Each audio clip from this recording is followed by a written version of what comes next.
अस्सलाम वालेकुम, I am Aryan. Welcome to MR के work Facebook and YouTube channel. कैसे हैं आप सब? उम्मीद है कि आप सब खैरियत से होंगे।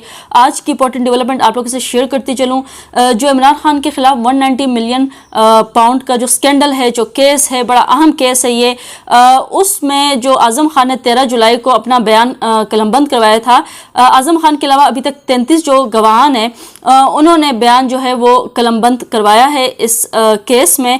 और जो आज़म खान है वो 13 जुलाई को पेश हुए थे जज मोहम्मद अली वड़ाइच के अदालत में, एहतसाब अदालत में, और उन्होंने उनके रूबरू पेश होकर जो बयान रिकॉर्ड करवाया था इस स्कैंडल में वो सामने आई है। उसको आप लोगों से शेयर करती चलूँगी। ये बड़ा अहम केस है इमरान खान के ख़िलाफ़। इसमें आज़म खान ने कहा था, जो बयान रिकॉर्ड करवाया था उसमें उन्होंने कहा था कि 190 मिलियन पाउंड से मुतालिक मामले को काबीना में पेश किया गया था। शहजाद अकबर ने अपने दस्तखत शुदा एक नोट मेरे पास लेकर आए थे।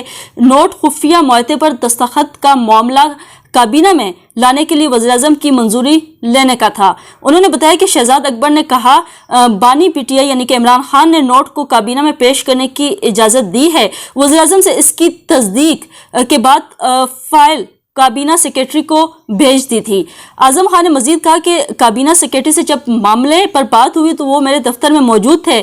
मैं इस मामले को काबीना में लाने के हामी नहीं था। यानी उन्होंने कहा कि मैं इस मामले को काबीना में लाने के हामी नहीं था। ये आज़म खान ने इस जो बयान कलमबंद करवाया उसमें कहा है, मैं इस मामले में काबीना में शिरकत भी नहीं की थी, यानी उन्होंने शिरकत भी नहीं की। मैं वफाकी काबीना में होने वाले इस मामले पर बहस से आगाह नहीं। उन्होंने कहा कि मैं अगस्त 2018 से अप्रैल 2022 तक प्रिंसिपल सेक्रेटरी के तौर पर तैनात रहा। मायदे पर होने वाले दस्तखत राजदारी से मुतालिक थे। मायदे पर होने वाले दस्तखत को मैंने पहचान लिया था। मुआहदे के साथ एक खुफिया तहरीर भी मौजूद थी जिससे मुतालिक बताया नहीं गया था। ये बयान उन्होंने कलमबंद करवाया है जज मोहम्मद अली वड़ाइच के रूबरू पेश होकर। और इसके अलावा जो 20 जुलाई को इस बयान पर जो सफाई हैं वो क्लास सफाई वो आज़म खान के बयान पर जरा करेंगे। खैर ये बड़ा इंपॉर्टेंट केस है इमरान खान के ख़िलाफ़, और इस पर मज़ीद जो डेवलपमेंट है वो तो खैर जब आने वाले वक्तों में हो कि जो केसेस मज़ीद आगे बढ़ेगा तो खैर आपसे शेयर कर दी जाएगी। लेकिन बड़ा अहम बयान था।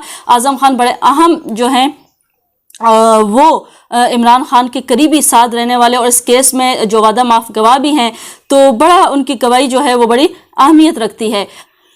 दूसरी खबर की तरफ आते हैं। दूसरी खबर जो है वो जो सनम जावेद है उनके हवाले से है।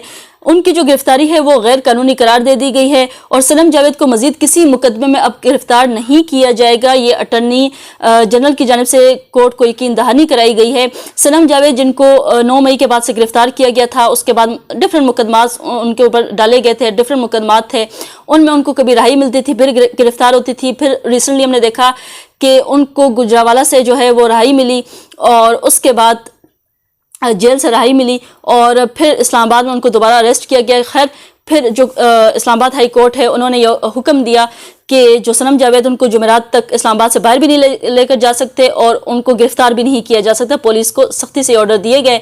सनम जावेद जिनको अली अमीन कंटपुर ने सिक्योरिटी देने के लिए KP हाउस में मुंतकिल कर दिया, आज वो अदालत में पेश हुई अपने वकील समेत, अपने वालिद मोहतरम समेत वो अदालत में पेश हुई। जो उनके वकील हैं वो मियाँ अली इशफाक, उनके साथ वो आज अदालत में पेश हुई।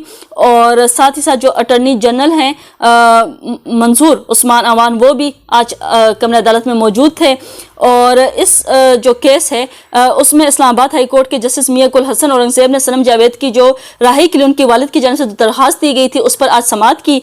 और समाअत में attorney general Mansoor Awan rostrum पर आए और अदालत में बयान दिया कि सनम जावेद को मजीद किसी मुकदमे में अब गिरफ्तार नहीं किया जाएगा।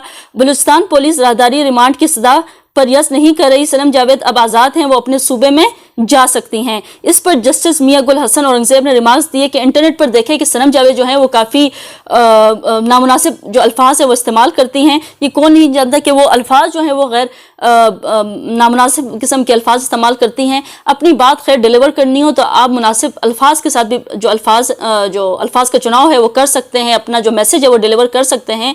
किसी की नकलें उतार के और نامناسب الفاظ جو وہ استعمال کرتی ہیں وہ خیر اس کے میں بھی خلاف ہوں۔ بعد ازاں اسلام آباد ہائی کورٹ نے صنم جاوید کی گرفتاری غیر قانون دے کر رہائی کی درخواست جو ہے وہ آج نمٹا دی ہے۔ جسٹس میاں گل حسن اورنگزیب نے درخواست گزار کے وکیل سے استفسار کیا کہ آپ گارنٹی دیتے ہیں، یہاں پہ جو جسٹس میاں گل حسن ہیں انہوں نے درخواست گزار کے یعنی جو صنم جاوید ہیں ان کے وکیل سے استفسار کیا ہے کہ آپ گارنٹی دیتے ہیں کہ صنم جاوید مزید نامناسب گفتگو نہیں کریں گی، جس پر وکیل بیرسٹر میاں علی اشفاق نے جواب دیا کہ جی، صنم جاوید آئندہ نامناسب الفاظ استعمال نہیں کریں گی۔ اور ابھی ہم نے ریسنٹلی دیکھا کہ جو صنم جاوید ہیں وہ جو پی ٹی آئی کی ٹیم ہے جس میں عمر ایوب ہیں، ان کے ساتھ وہ اس ٹائم اسمبلی بھی وہ پہنچ گئی ہیں۔ خیر یہ آج کی بڑی امپورٹنٹ ڈیولپمنٹ تھی۔ مزید ڈیولپمنٹ آپ سے آنے والی ویلاگ میں شیئر کرتی جائے گی، چینل کو ضرور سبسکرائب کر دیں۔ پھر ملاقات ہوتی ہے، اللہ حافظ۔